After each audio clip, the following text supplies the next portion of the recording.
We've got some Hey, fresh new I'm young Luis. talent And doing some I'm things that I Luis. know you haven't And you're heard listening to the before. Content is Profit podcast.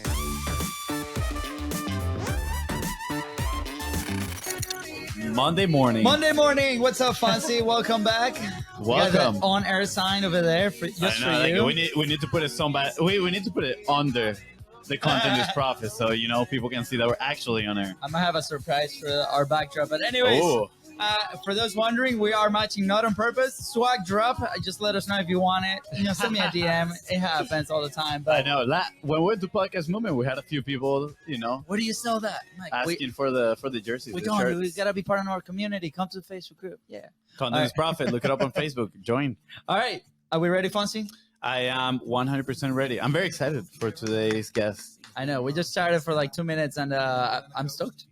The stories that he shared in those 2 minutes, I I'm know, already they're like, I can't like, wait to see what's going to happen in stop. the actual episode. Yeah, we're like, stop talking. Here we go. Okay, so I think we're good. All right, here we go. All right, let's do it.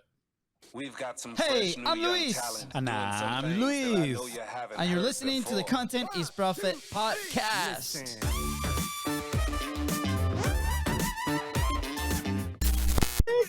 Go. That's pretty Welcome, good. everybody. That was like smooth. Fonzie, what are we talking about today? Guys, today we are talking about how can communication and leadership influence your content, and even better, how can it influence the people that you serve. Let's go. I think I know. everybody, every single person listening to the podcast over the last few months can use this information. But anyways, welcome back to another episode with another incredible guest. That is right, guys. And please don't forget to share, follow, or subscribe to the podcast Content Profit, wherever you listen to it, and Facebook and Instagram. And if today's guest help you move one step closer towards your goal, please don't forget to share it with a loved one or somebody that you think this is going to help them move closer to his goal as well. All right. We're ready to go. I was already reading the intro, Fonzie. You already did the intro? Yeah. Oh, man. I saw you. I was like, man, he skipped the call to action. But That's it's why I love- okay. that's I'll why I love continue. this show. Today's guest is the founder of Climb Leadership International, in which he coaches executives on public speaking, emotional intelligence, and executive presence. Not to mention that he's an Amazon best-selling author, talk radio host of A Climb to the Top, Stories of Transformations, and a passionate and accomplished mountaineer. That's good. That's a difficult word right there. I got it. Guys, please welcome the one and only Chuck Garcia. Wow, Welcome, Chuck. what an introduction. Luis and Fonzie, I hope I can only live up to that great introduction and expectation.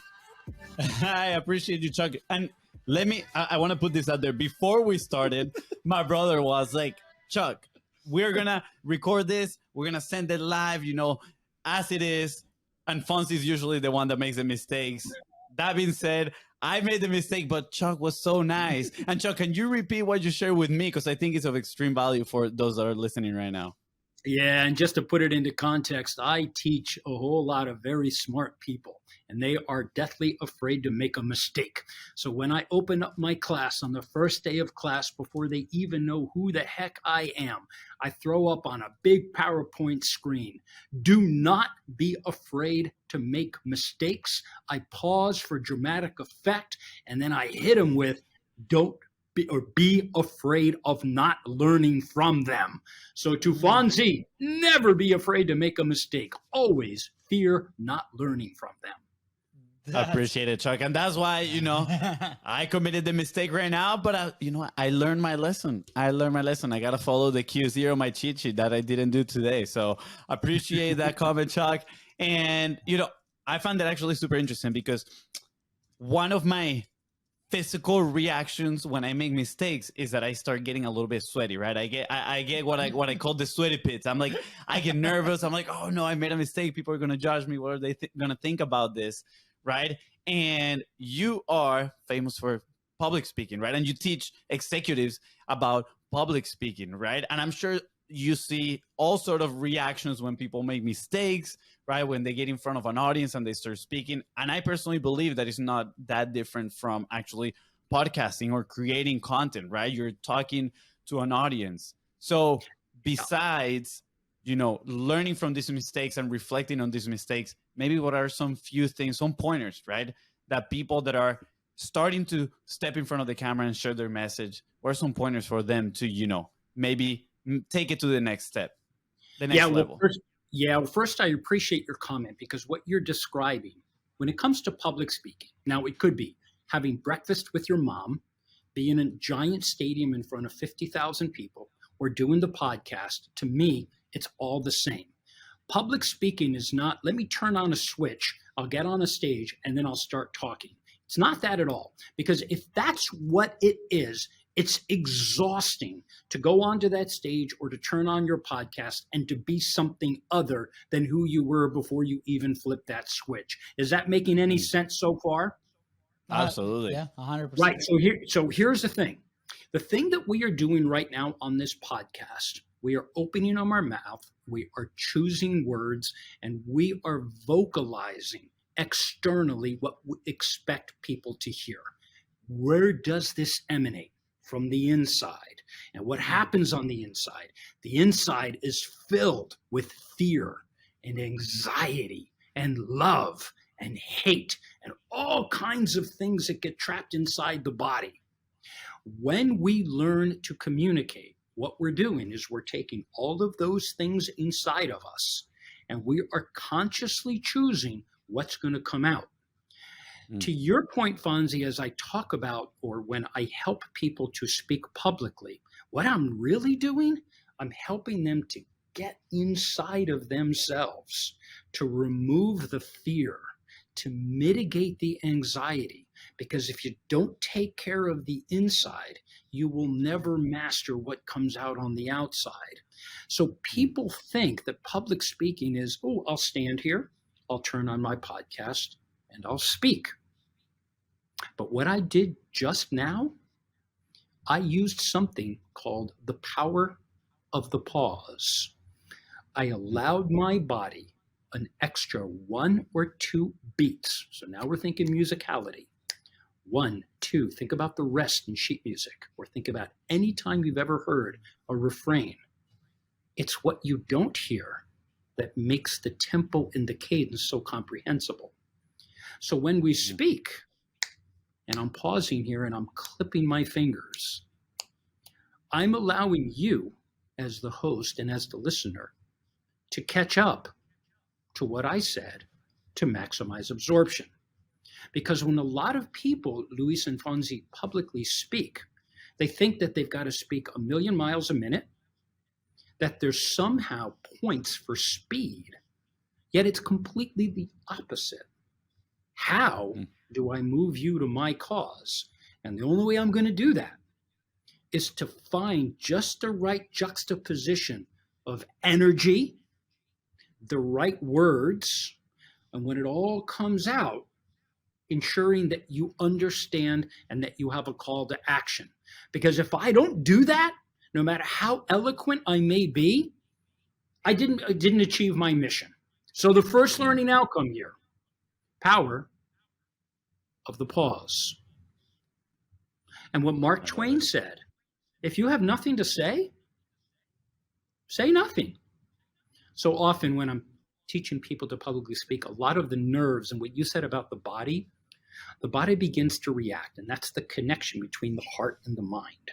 And the heart and the mind are often not in sync. They don't always talk to each other. So if the heart is screwed up and you try to get the mind out to come up with something eloquent, to something to bedazzle your audience, and your heart is confused, it's going to show up in the mind. And your mouthpiece is nothing more. Your mouth is the mouthpiece for the mind-body connection. So how's that for the first learning outcome?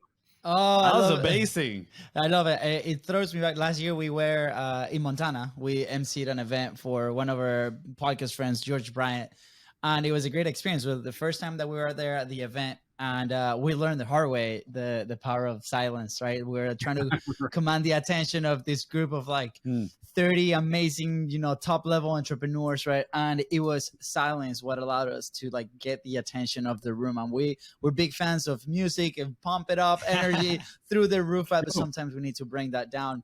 So I remember George came into the stage and he just like started lowering the volume of the music, and everybody kind of like calmed down. And it was such an enlightening moment, right, for us, because obviously for our platform, for our show, we try to create an experience that's different than anybody else, right? And you just experience that intro, and that's kind of what the style is. But at the same time, when you go into different environments, or maybe you're trying to portray like a different kind of content, different kind of energy to what's the objective, right? For them, it was a place where we needed to collect the energy because we were coming from an excitement moment to, hey, let's come back to learning, let's come back to this. And that all transfers. So I love it. Yeah. And thank you for sharing that, the very important move, because a lot of people, right, as business owners, we talk a lot about the business owner becoming, or the business in general, right, becoming a media side of things, where they have to own their ideas, their IP, their publishing. Like how do they own their process? And this is part of it, right? Like if you don't have that talent, if you're not that person that kind of shares that message and knows how to share those ideas, it's going to be a little bit challenging, and this is part of it. So thank you for bringing it up to us. You're welcome. But what you're describing, Luis, and it's something that I think I wish we, as when we all grew up, we were taught this. And there's an old expression: life is a balance of letting go and letting in. But think about that word, balance. What you described, Luis, is you started off with very big, wow, music, a lot of energy. And then you begin to lower the volume. What are we doing? We're achieving the balance. We're always looking for the homeostasis between loud and soft, between big and small. Think about, this is a rhetorical technique called heighten the contrast. So anytime that we describe something, one of the ways we can do that, particularly if we speak in metaphor, I had something big and then I confronted something small. It was wide and it was narrow. The music was loud and it was soft. We're always trying to do that. And that's one of the techniques that I train speakers, that me as a speaker and as a host, I'm often on the other side I'm on your side. What are we striving for? Think about our health. We're striving for balance. Our marriages, what we do as parents, we try to teach our children to walk straight. And in order to do that, it's all balance. It's why God gave us 2 hands and 2 eyes and 2 legs. It's so that we strive to find the balance, and that we resist the impulse to use too much of our right hand and not enough of our left. And communication skills are no different.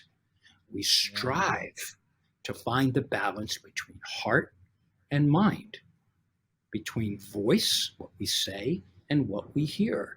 Everything that can be applied in this domain of communication comes back to balance, just as I'm doing right now. Love it. That's amazing, Chuck.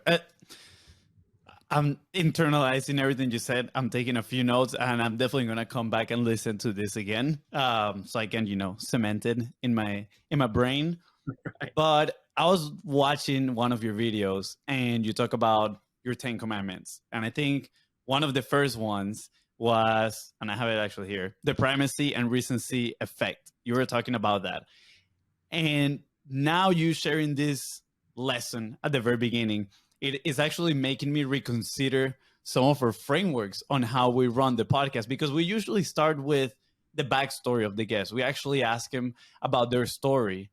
But with you, we just started with a lesson, right? What is something that somebody can implement? And I truly believe that if they stop listening right now, if they just listen for 10, 15 minutes, they're going to have something actionable, and they're going to find a lot of value on today's episode, right? And I think that's what you mean by the primacy effect. They remember usually what they listen at the very beginning, right? And I think they also remember what they listen to at the very end. But that being said, I want to get to know you a little bit more, and I want the audience to get to know you a little bit more. So why don't you share a little bit now of your backstory? How did you get to become a public speaker, and how did you get to come up with all these frameworks and lessons and knowledge that you now possess?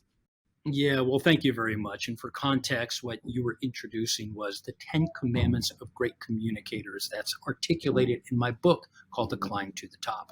And the reason the book is called A Climb to the Top is because I accidentally or at least by circumstance, became a mountaineer.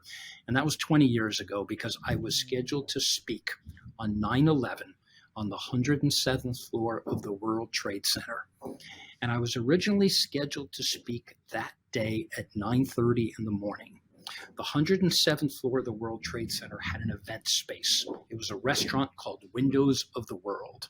And it's this beautiful place that has these conferences. And I was scheduled to speak at this industry conference in front of 200 people. I was originally slated to speak at 9:30 in the morning. A friend of mine was going to speak at 3 o'clock. He called me 2 months before the event and asked if I could switch. That phone call saved my life, because instead of speaking at 9:30, I was speaking at 3, and I hadn't made it to the building before it had collapsed. I say that because part of my backstory is a series of events that occurred that helped shape the guy that I became. And that was one of them. And I'll explain a little bit later why. But going back to other moments, there were 2 other incredible, important moments in my life. One, my parents are from Rio de Janeiro, Brazil. And a year before I was born, my father was hired to move to the United States to teach linguistics at the United States Military Academy in West Point. So that event, my father accepting a position even before I was born and bred in the United States under parents that spoke Portuguese to each other. My father lived in Argentina for 5 years, so he spoke Spanish, and his father was German, not a Garcia by birth. So I grew up the product of a linguistic father. My mother was a pianist, so I grew up to the sounds of Bach, Beethoven, and Mozart. And when I think about my childhood, I was always in the crossfire of language, that letters become words, become sentences, become paragraphs, and now have a basis for how we speak. I also grew up with a mother that learned to play Bach and Beethoven, the Beatles. It didn't matter. She could play anything on the piano. So I was hearing sounds, and my whole life was directed toward sounds that communicate, that move people. So you think about your greatest music. It moves us. You don't hear the music. You feel the music. So as I emerged in my career, I began to see communication skills like music. There was a technical aspect that you're trying to communicate, but the best speakers move people to feel something.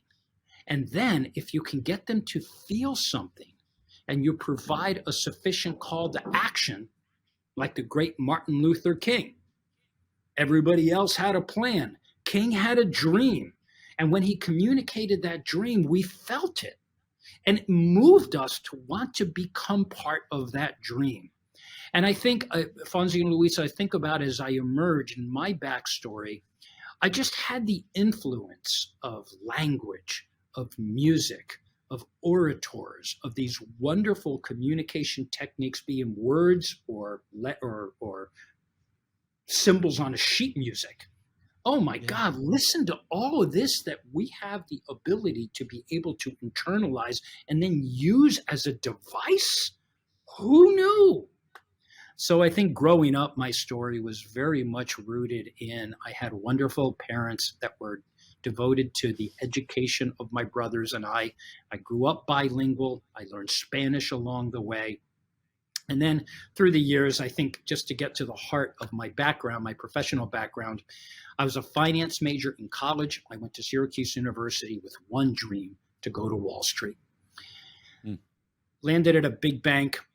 Through a series of twists and turns, I was introduced to a guy that no one ever heard of. And his name is Mike Bloomberg.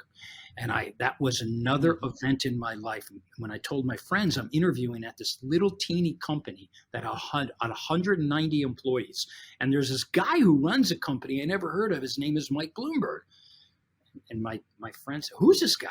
Like, what, you going to join a company nobody ever heard of? And I said, nah, you got to meet this guy. He had me at hello. I said, I got to work with this guy. So the first 7 years, I was head of Latin American sales. Because I speak Spanish, I spent time in Caracas at the Banco Central. I used to stay at the Marriott right downtown in Caracas and drive around. But I spent years selling Bloomberg from Mexico to Argentina, Santiago, Lima, Caracas, Sao Paulo. They were my stomping ground for many years. And then for the next 7 years, and this is where the backstory really changed, I became Bloomberg Company's public spokesman.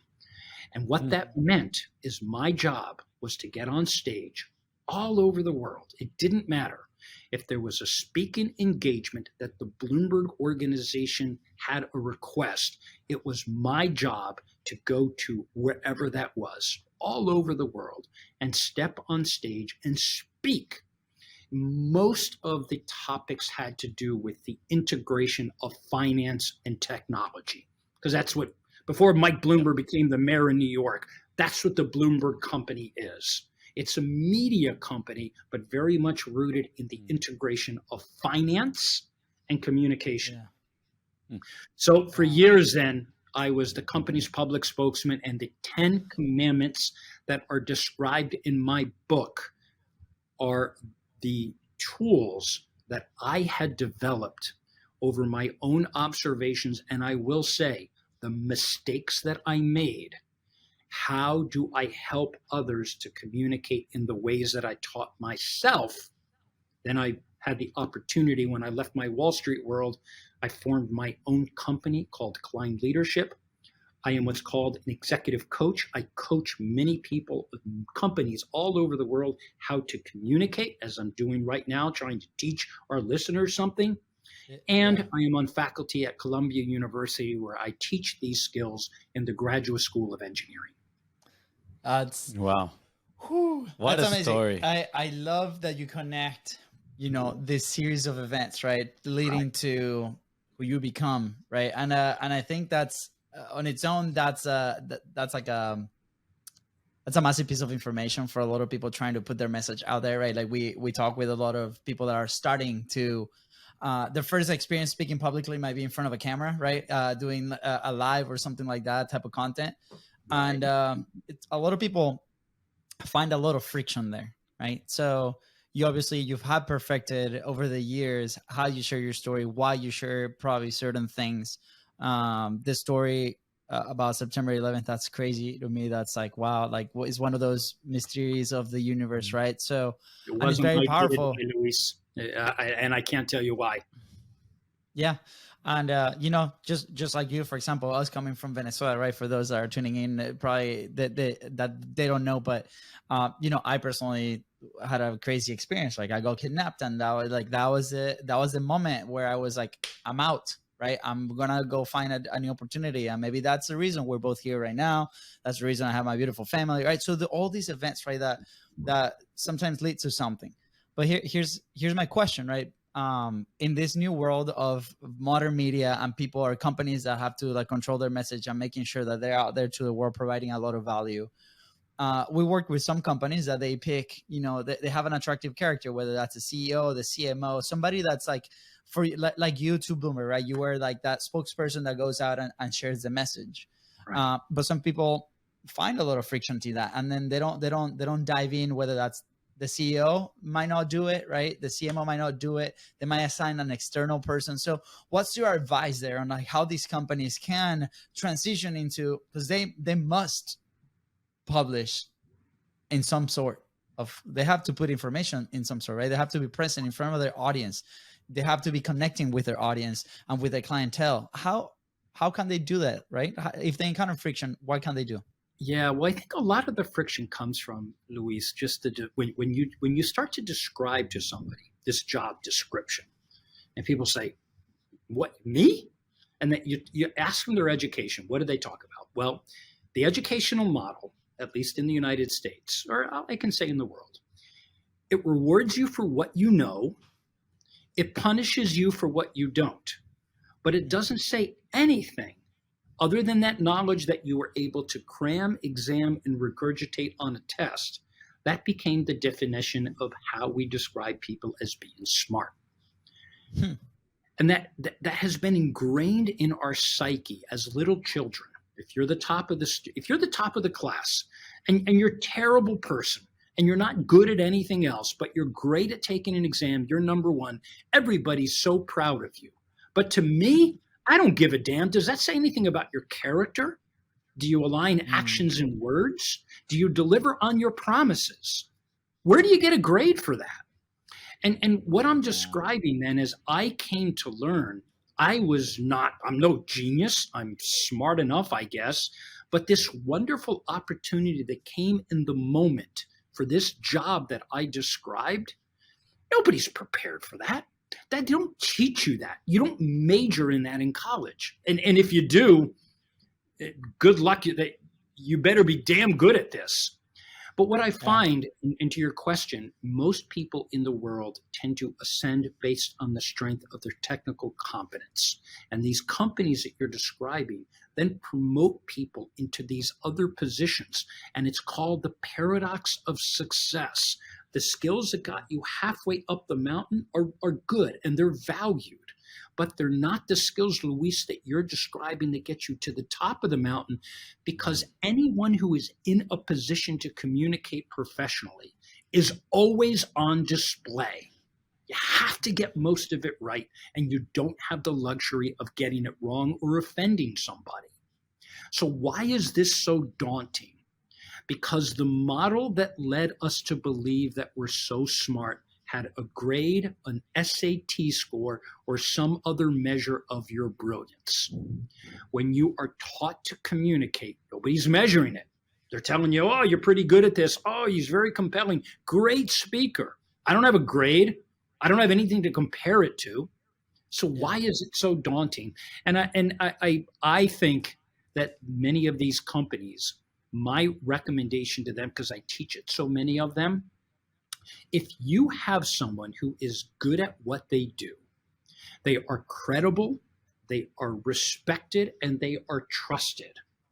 Invest in them to help develop the communication skills that helps you as a company differentiate through that spokesman. Because most companies, they all do the same thing. Who differentiates them? The individual who can speak with power, precision, and move people to inspire them, to persuade them. That's the main thing. And then to provoke change. So think about these three words, Luis: inspire, persuade, provoke. Isn't that what we're all trying to do? Yep. Right. This is amazing because like I'm going in my head, I'm going through like these companies, right? That like in the content world, like Barstool or Barstool Sport. Like we go into like this like media companies that launched as a media company and then they turn and they monetize in a way. But you see the recruiting like of the creator, right? Because that creator is that person that inspires, that persuades, that provokes that change, right? For example, you know, we're part of the HubSpot podcast network, right? So probably they saw some of that in Content Profit, and they show for them to like put us in their platform, in their network, just like many other companies are doing it.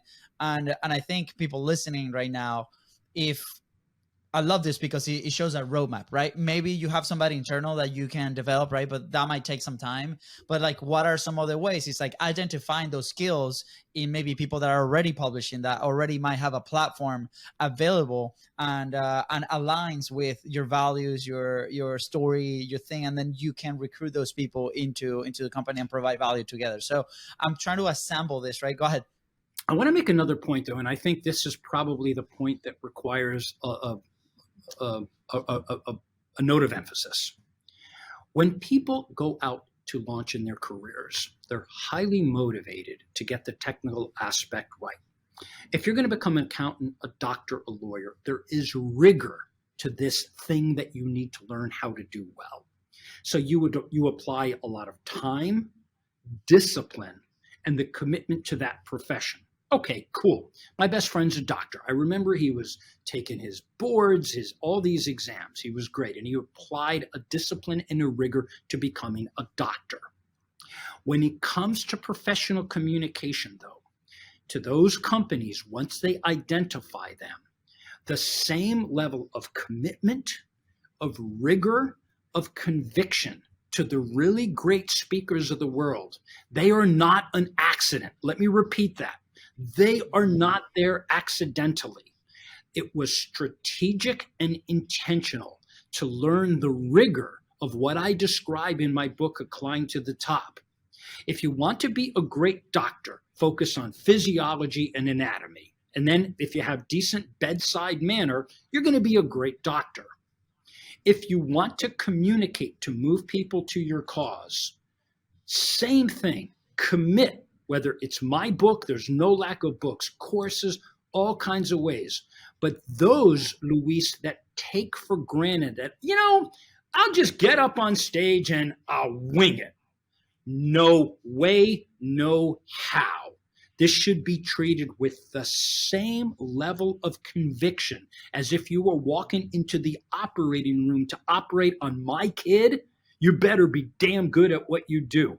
It's the same if you're going to step on a stage or host a podcast. You think you're going to wing it? You are rife for failure. So let me just summarize here. To everybody, take a deep breath. Think about if you were to step onto any platform that requires you to communicate, take a moment and think about what you're actually doing. You're moving people to your cause. That's great. But what you're really doing is thinking about how to provoke a change in their behavior. Or, I know on Amazon, what do they want you to do? Buy. We just cut off. Buy something. So Amazon works very hard to get to your heart. They want to provoke a change in buy-in decision. People buy on emotion and support their decision with logic. So what do we need to do to get them to buy me? Right there. Speak to the heart. Forget all the mind stuff. I don't give a damn where you went to college, how smart you are. Don't care. We are redefining what it means to be smart. In order to do that, we first think about the heart. We feel. Get people to feel what you feel first. Second, then you appeal to their mind. Certain facts and logic, that's all good. We in society have the order backwards. And in order to get to the heart, find like you guys are extraordinary communicators. You guys are really good at it. I want to be a part of that world. If you didn't have the emotion, the music, the colors, your beautiful background, I would say you're just like any other podcaster. What's the big deal? But you're not. So you guys practice this. Let me state, well done. Thank you. Thank you. Appreciate it. Yeah, it's been exactly 328 times. Exactly. Yeah. I actually had written a question earlier, and it was, what is the role of practice on public speaking? And I think you just addressed it perfectly, right? You think hit 61 homers for lack of practice? No. Yep. We don't watch Aaron Judge practice, but we can assume that when he's not on TV or we're not in the stadium, what is he doing? He's learning to hit a curve. He's learning to hit a changeup. All great hitters, great pitchers. What are they doing when they're not on the mound? They have their mental toolkit. All of this, all the things that happen when no one's looking, public speaking is like athletics. It only matters when you're on the field.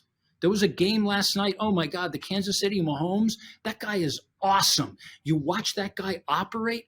What the heck is he doing when he's not on the field? Yeah. Public speaking is no different.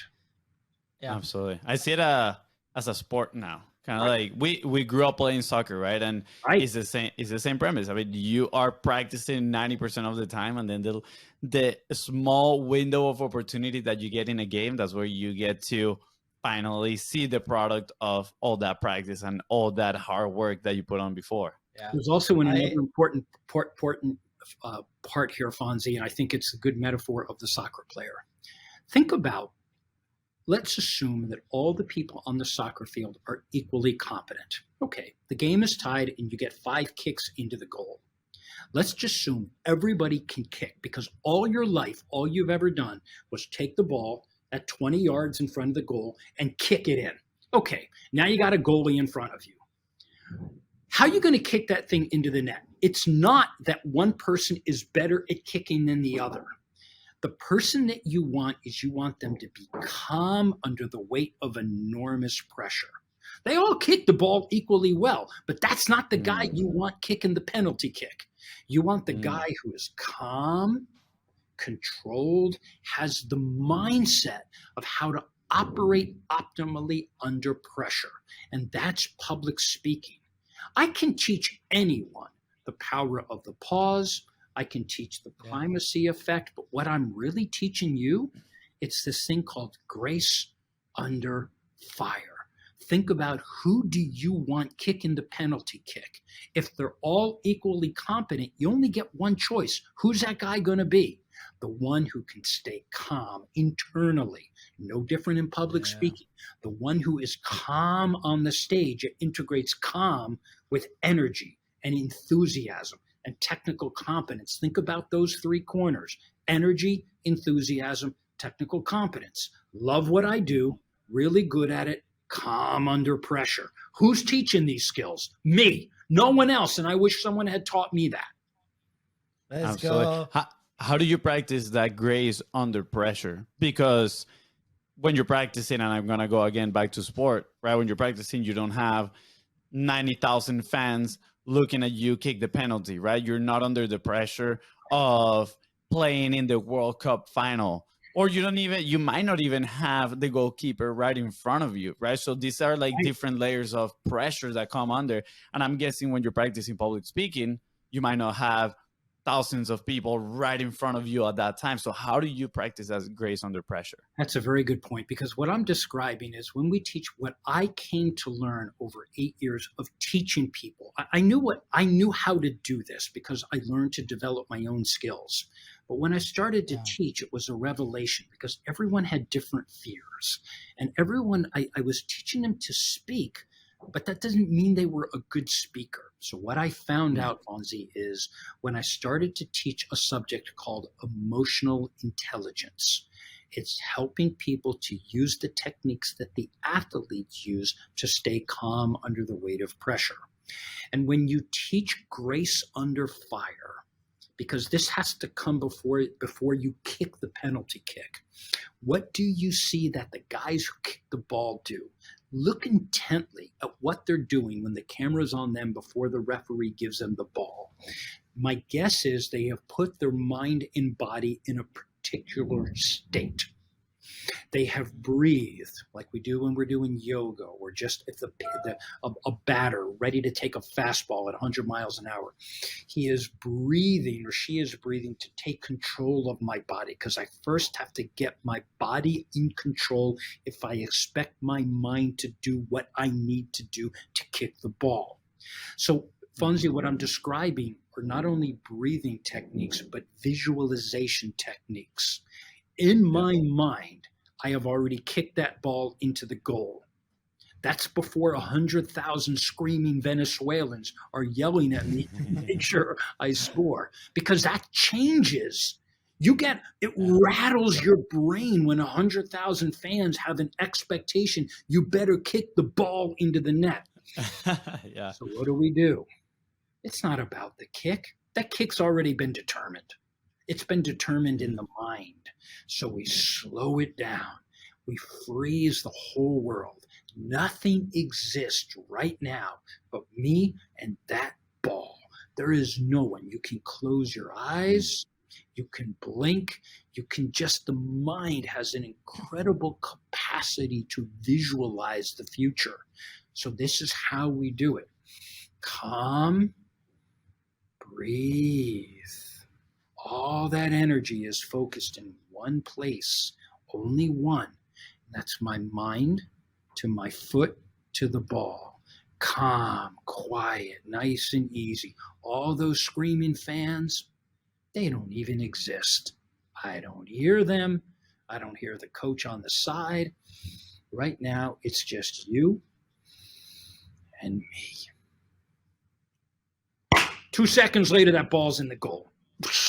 Let's go, Golazo. And the 100,000 screams of joy. Chuck, I love this, right? Because over the last few episodes, we talked about talent being a big lever, right, on content production. A lot of people, when they think about content, right, they go immediately into the production aspect, like how does that edit, or like obviously the storytelling, or like the post-production aspect of a piece of content, right? Like the intros and the outros, how it looks. And at the end of the day, it's like if we're not actually providing value, nobody's gonna consume that piece of content, right? If we're not talented, if we haven't put in the work on doing the research, on having the right questions, or linking what we're learning on these conversations to what our business can do today to move things forward, right? That the rest of it is not going to matter. So I love this, right? Because we have to be in control and practice our grace. That's good. I heard the create, pause. right? Yeah. To then making sure that the production just elevates that, right? And a lot of people that come into our world, into our service, come in through that lens of the production aspect, because that's what we do to help them. But at the same time, it's like there's some work that has to be done in the creation aspect of it, on how can we control ourselves to be able to do that and move our message forward to hold on. I got my to inspire, persuade, and provoke change, right? So I've been taking my notes. So hopefully, everybody at home is also taking notes and making sure, like, what are you doing right now? What are you doing today to bring it down, to take what you're learning today and applying it into the content, into the company of your the content of your company, the people that might represent your company. How are you actually applying this? So Chucky, it's been so awesome. We have a question for you that we love to ask at the end of every episode. It's like, where will you be if you never started publishing? We know you have a book, right? And we're going to put it right on the notes as well for them to go check it out. But where will you be if you never published or started public speaking? Wow. I've had a lot of questions, Luis. I've never had that one. I don't think I would be anywhere else. I think the book was my tool to be able to help the people that I have a responsibility to teach, to use it as a reference. And I don't expect when people read my book, you don't have to speak like me. I'm not trying to create a bunch of mini-me's. But Luis and Fonzi, I am a very blessed individual because every day I get to go to work in the service of someone else's success. I've already done mine. And what drives me now is every day I can help someone to get a little bit better at this thing, which is the juxtaposition of public speaking and emotional intelligence. So the book was written long after I didn't die on 9/11. The book is a mechanism that allows me, it's good branding certainly for me, but it's my body of work that allows me to share how to help others to achieve their level of success. But also, I am a mountaineer. On 9/11, when exactly 1 year later, throughout the course of that year, I made a conscious decision that I was going to change my life, that I'm no longer going to do what I did on Wall Street. At some point, I'm going to go to work and help other people. And mountaineering then became the metaphor for how to help people climb in their careers. The toolkit are the communications tools. So I very much relate the experience of mountaineering as a struggle of learning to weave and to bob and to zig and zag our way up these mountains. That's what careers are. That's what life is. Accepting the challenges. And Luis, even without the book, I'm the same guy. I was destined to do this. I am blessed and so fortunate. This is not an accident, though. This is strategic and intentional. Yeah. I know why God put me on this planet, and I work every day to live up to whoever that force is up there, to live up to their expectation because they gave me a gift, and I am damn well giving that gift back. Let's go. That is amazing. Studio clap, studio clap. I love that, Chuck. Guys. Chuck, we just came from a conference last week, and one of the speakers says something along the lines of, if you want people to believe, you need to show them that you believe as well. And that's what I've been feeling this whole conversation from you, is that you believe in public speaking, in emotional intelligence. You believe in what you preach, and not just what you preach, but what you do. And people, I'm sure on the other side, I feeling that same things, right? And going back to the primacy and recency effect, right? That they remember mostly the first thing and the last thing, right? But I also believe they remember more not just what you shared, but how you made them feel, right? Those emotions that you're talking about. And the fact that you are transmitting that belief to them is extremely powerful. So thank you so much. I really appreciate it. Thank you, Fonzie. It's about the authenticity. It's about being you. You can't fool people. People are too smart for that. But to me, to you guys, you live it, you breathe it. You don't even have to work hard at it. And I think that's all the stupid advice that people, oh, if you only work a little bit harder, give me a break. That's the stupidest advice I've ever heard, because it's not specific. It doesn't talk about how we feel. If you live it and you breathe it, good karma exists for a reason. The force is with us. Because if you transmit the force, nature transmits it right back. If you transmit nothing, nature transmits nothing. It returns nothing. So let's, for us and to our listeners, what do we decide to bring to the world every day? Whatever you decide to emit to the world's going to emit it back. So make up your mind. What do you want the world to give to you? The world will only give what you are willing to contribute. And if you make up your mind to contribute to other people's health and success, bring it right back to you. It's not that difficult. Absolutely. So good. We often say it is simple, yet it's not It's not easy. Yeah, no, Steve Jobs coined that expression, simple but not easy. I agree. All this shit is hard. This is not, you just show up. It's like what you do. You make it look easy, but you built a foundation of competence. You established a circle of competence, and then you establish your circle of dignity. What is not negotiable in your circle? And then your third circle is your circle of trust. So think about competence, dignity, trust. This is our life. And whatever you put in those circles defines you. And everyone decides what do we put in that circle every day. Those are my circles every day.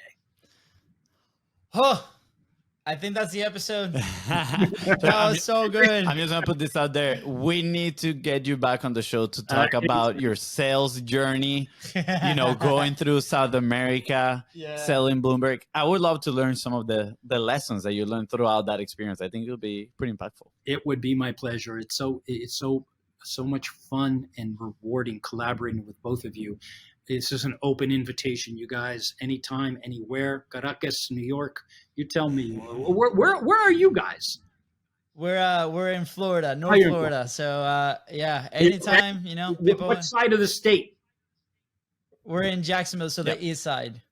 Okay, you're okay. Yeah, so we're okay after the hurricane. We're safe. We're safe and sound. Family is good and safe. So thank you for the concern. But I think that's it. With that said, guys, thank you so much for tuning into the Content is Profit podcast. Go ahead and follow the show in your favorite platforms and on social media at BIZBROS. Oh, that is right. And if Chuck here helped you move one step closer towards your goal, please don't forget to share this episode and subscribe and leave a 5-star review. See ya. Bye, guys. Thank you very much for the opportunity, Luis and Fonzie.